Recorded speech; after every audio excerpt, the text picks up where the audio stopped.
Good evening, everyone. This is Blair Miller in the Atlanta News First newsroom tonight here on this Thursday evening. It is good to be with you. Let me switch things over here. And hope you have a great week so far as we kind of come to the tail end of all this. Here in the newsroom on the ANF Plus desk here at 8 o'clock, updating you on the latest news and weather out there. We'll get in touch with meteorologist Patrick Pete here in just a few minutes and get an update. I know it's pretty nice out there today after the cold days we've had the last couple of days, and get ready because it's going to cool off a little bit more. Tomorrow we'll get back to some of those temperatures. I'll let Patrick break that down for you a little bit. But a story we're following here tonight, and I want to get right to it because it's the if you've been following the case out of New York City and the United Healthcare CEO shooting incident up there and the latest information that's been coming out of there. CNN is reporting tonight, and this information just coming in, and they're citing sources saying that the suspect in this case, who has not been named yet, was traveling on a bus from Atlanta to New York City, and so that's something we are trying to track down right now. In fact, we are talking with some of our sources, and, excuse me, I was going to show you some video.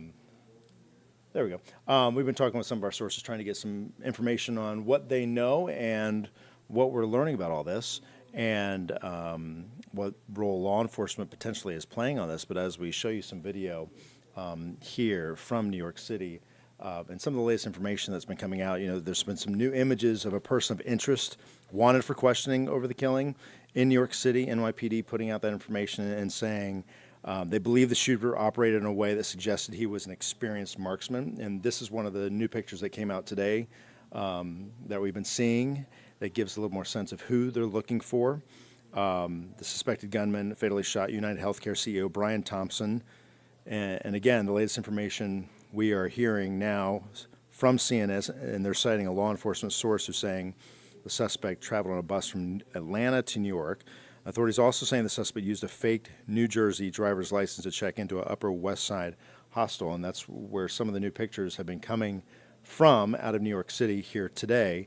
But right now, we are shifting some of our resources to track some of this down and update you on that. And so that's one of the stories we'll be following here tonight at 11 to give you updates on that. Also, another story that's been playing out here today is an investigation out of Clayton County where a teacher there is facing some pretty serious charges. Police say they found some drugs, a scale, and a loaded gun in Christopher Abercrombie's car, Christopher Abercrombie being a teacher in Clayton County.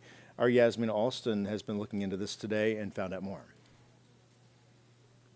College Park Police Station, where officers are investigating after a Clayton County teacher was pulled over and found with drugs and a loaded gun in his vehicle. Christopher Abercrombie was stopped by College Park Police while driving home from North Clayton Middle School. Per an incident report, he had 17 ounces of marijuana and a loaded gun in the car. According to the arrest warrant, there were texts in Abercrombie's phone about selling marijuana, as well as texts to others telling them to come to the school to buy the drugs. He continues to say he would mention where he left the marijuana, including the door of his car, the gas tank, or someone's locker. Clayton County school officials say they are aware of the incident and also investigating.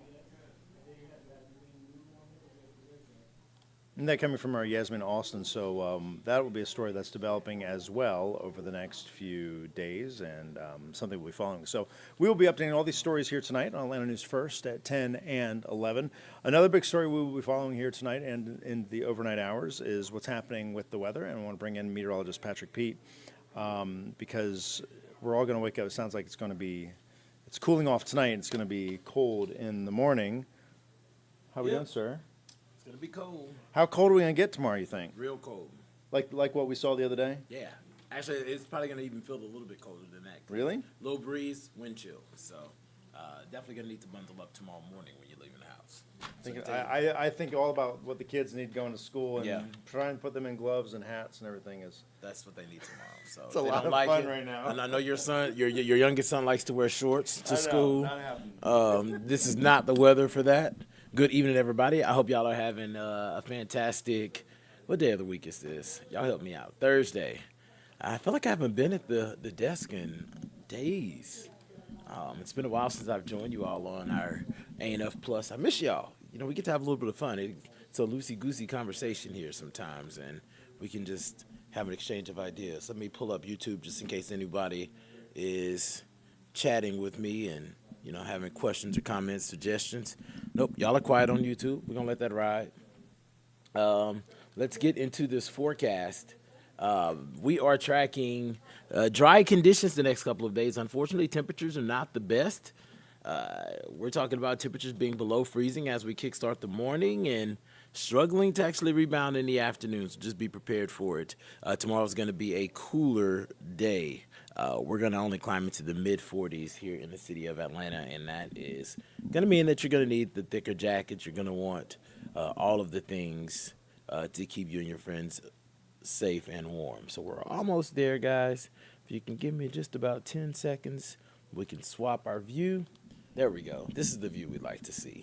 We are tracking some first alert weather days. Rain chances are going to be returning to the forecast as we head into next week. We're looking at multiple rounds of rain being possible early next week, Monday, Tuesday, and even Wednesday. Right now, none of these days look like a washout, but the potential for there to be some rain moving in and out of the region is a likelihood.